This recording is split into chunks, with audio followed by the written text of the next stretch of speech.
একঘেয়ে চিকেন খেয়ে যদি বোর হয়ে যান তাহলে একটু স্বাদ বদলের জন্য এই রেসিপিটা একবার ট্রাই করুন। ভীষণই ভালো খেতে হয়, এর স্বাদ, গন্ধ, কালার সবই একেবারে আলাদা হয়। তাহলে চলুন রেসিপিটা দেখে নেওয়া যাক। রেসিপিটা বানানোর জন্য সবার প্রথমে আমরা একটা মশলা প্রস্তুত করে নেব। তার জন্য আমরা একটা গ্যাসের ওভেনে একটা জালি বসিয়ে দিলাম, তার উপরে দুটো টমেটো, একটা পেঁয়াজ, 3টে রসুন, এক টুকরো আদা আর 5টা শুকনো লঙ্কা, 4টে কাঁচা লঙ্কা, এগুলোকে বেশ ভালো করে পুড়িয়ে নেব। পোড়ানোর পর আমরা একটা মিক্সিং জারে এটাকে নিয়ে নিচ্ছি, এটাকে একটা পেস্ট বানিয়ে নেব। সাথে দিয়ে দেব একটু ধনেপাতা। এই রান্নাতে মশলা পুড়িয়ে ব্যবহার করার জন্য একটা দারুণ স্মোকি ফ্লেভার আসে, যেটা ভীষণ ভালো। এবারে আমরা মাংসটাকে ম্যারিনেট করে নেব। মাংসটা ম্যারিনেট করার জন্য আমরা এর মধ্যে দিয়ে দিচ্ছি একটু হলুদ গুঁড়ো, স্বাদ মতো লবণ, আর দিয়ে দেব 2 চামচ মতো টক দই। এবারে এটাকে খুব ভালো করে মেখে নেব। খুব ভালো করে মেখে নেওয়া হয়ে গেলে এটাকে আধ ঘন্টার জন্য রেস্টে রেখে দেব। তারপর আধ ঘন্টা পর আমরা একটা গ্যাসের ওভেনে একটা কড়াই বসিয়ে দিলাম, তার মধ্যে দিয়ে দিচ্ছি চিকেনটা ভেজে নেওয়ার জন্য পর্যাপ্ত পরিমাণে সরিষার তেল। আপনারা এটা সাদা তেলেও করতে পারেন।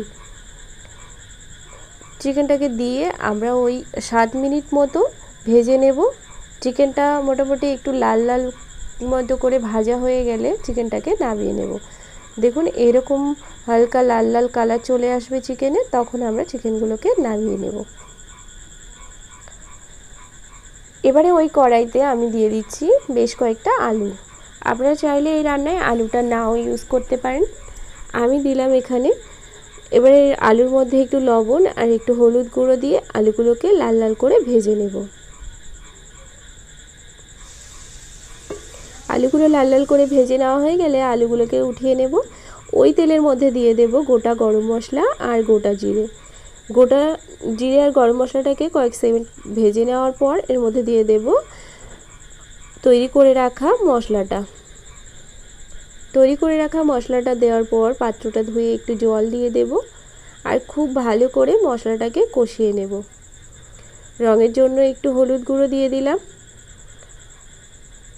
খুব ভালো করে কষানো হয়ে গেলে আমরা ভেজে রাখা চিকেনগুলোকে এর মধ্যে দিয়ে দিলাম। এবারে মশলার সঙ্গে চিকেনটাকে খুব ভালো করে একটু সময় ধরে কষিয়ে নেব, মানে ওরকম 5 মিনিট মতো কষিয়ে নেব। 5 থেকে 7 মিনিট মতো কষানোর পর আমরা এর মধ্যে দিয়ে দেব ভেজে রাখা আলুগুলোকে। আরও 4 মিনিট মতো আলুগুলো দেওয়ার পর ভেজে নেব। আলুগুলো দিয়ে খুব ভালো করে আরও 4 মিনিট কষিয়ে নেওয়ার পর এর মধ্যে দিয়ে দিচ্ছি জল।